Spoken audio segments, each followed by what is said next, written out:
Bonjour à tous, je vous invite à vous abonner à cette chaîne, à aimer, à partager, à commenter ces vidéos, c'est très important. C'est une manière de nous soutenir. Merci à vous tous.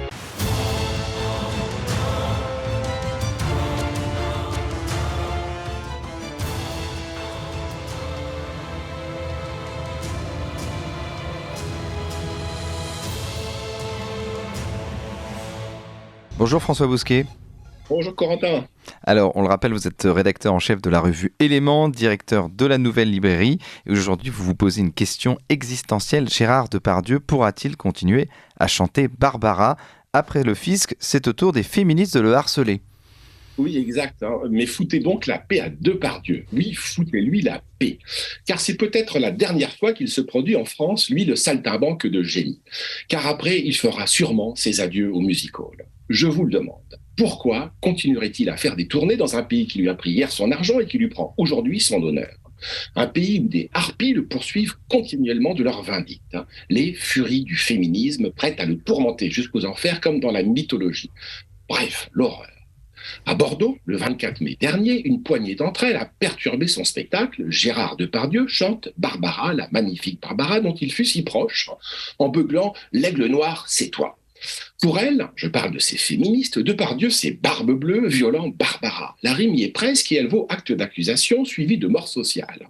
Ces militantes vengeresses entretiennent l'atmosphère du Corbeau de Tulle dont Henri-Georges Clouzot tira son fameux film en 1943. Elles font croix dès que l'occasion leur en est fournie, mélangeant comme à Tulle, dans l'entre-deux-guerres, le vrai au faux.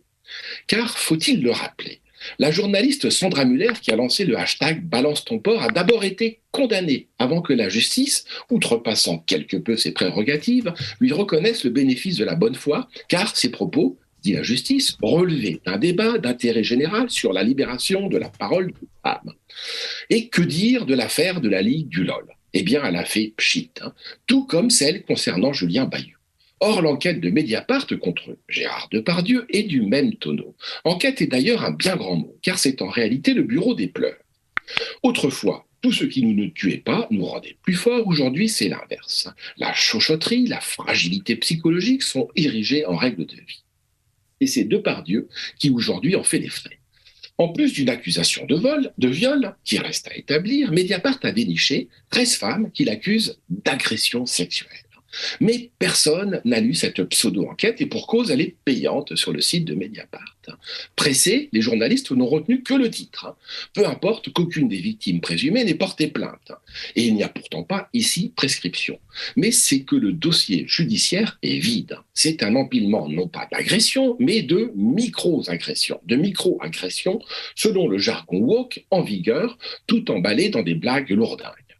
Sans nul doute, le bon goût et la galanterie en pâtissent, mais rien de pénalement répréhensible. Oui, Gégé est graveleux. Oui, il est salace. Oui, il a les mains baladeuses. Oui, il est rabelaisien. Mais ni plus ni moins que dans les valseuses où lui et Patrick Devers passent leur temps à mettre des mains aux fesses. La vérité, dure à entendre pour des féministes qui sortent des beaux quartiers, c'est que Gérard Depardieu est un enfant des faubourgs de Châteauroux et qu'il sort du monde des voyous d'antan, tatoués, cabossés avec des tronches pas possibles, à la Marcel Cerdan qui collectionnerait des Édith Piaf de province, fredonnant des monhommes, tout en endurant les virilités ouvrières. Sa grand-mère, je parle de la grand-mère de Depardieu, était dame pipi à l'aéroport d'Orly. C'est là que Depardieu a appris à voyager dans les latrines des messieurs à cravate et à attacher caisse. Après cela, allez lui reprocher d'uriner en avion dans une bouteille en plastique. Où qu'il aille, Depardieu traînera toujours son Berry natal au bout de ses semelles. Impossible de s'en défaire. C'est une gueule française, une trogne berrichonne, une pogne d'Hercule gaulois. Il appartient définitivement à l'inventaire des monuments nationaux. La splendeur du ventre. Et la France est la civilisation du ventre. S'il devait y avoir une physiologie du génie, nul doute que l'épaisseur abdominale y aurait sa part.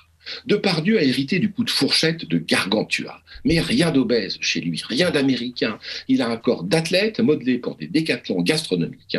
Tout chez lui, sa carrière, ses excès, sa folie, tourne le dos à l'hygiénisme puritain américain. D'ailleurs, il a raté sa rencontre avec Hollywood comme s'il se réservait inconsciemment pour Vladimir Poutine.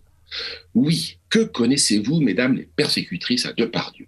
Je crois faire partie des très rares journalistes, peut-être même le seul, à l'avoir longuement interviewé ces derniers mois. Rien que d'y penser, j'en suis ému. Certes, on ne perce pas le mystère d'un homme en quelques échanges, il n'empêche, on apprend à le connaître un tout petit peu. Nul plus que lui n'a déposé son destin entre les mains des femmes.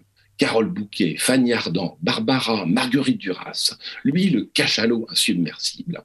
Savez-vous, mesdames, le nombre de curieuses, visiteuses d'un soir qui ont forcé la porte de sa loge? Or, que venaient-elles voir? Le gorille de Brassens. Supérieur à l'homme dans l'étreinte, bien des femmes vous le diront, gare au gorille mieux. Oui, foutez la paix à Depardieu. À 74 ans, il est déjà parti. Il erre sur la lande comme le roi Lear. Sa lande, c'est le monde qu'il sillonne, pareil au juif errant, un peu comme un fugueur atteint par le grand âge. Nonobstant son hôtel particulier, son château, ses isbas, son vignoble. Le roi Lear, c'est le chef-d'œuvre de la vieillesse, de la douce folie qui s'empare de la vieillesse qui commence à divaguer, qui se libère peu à peu de son enveloppe corporelle, qui se prépare à devenir une âme, bref, qui s'exerce à s'envoler. Voir le roi Lear, c'est rencontrer un peu Shakespeare. Et quoi de plus bouleversant, je vous le demande. Depardieu est un aigle, assurément, mais rien de noir chez lui. Le noir, c'est la couleur de votre plumage, mesdames, et de votre sinistre ramage. Croix, croix, comme font les corbeaux. Eh bien, vous faites très bien le corbeau, François Bousquet. Merci à vous. On rappelle que vous êtes rédacteur en chef de la revue Éléments, directeur de la Nouvelle Librairie. Puis on invite évidemment nos auditeurs à regarder notre table ronde que nous avons faite sur la dernière une d'Éléments, le phénomène trans. Merci à vous.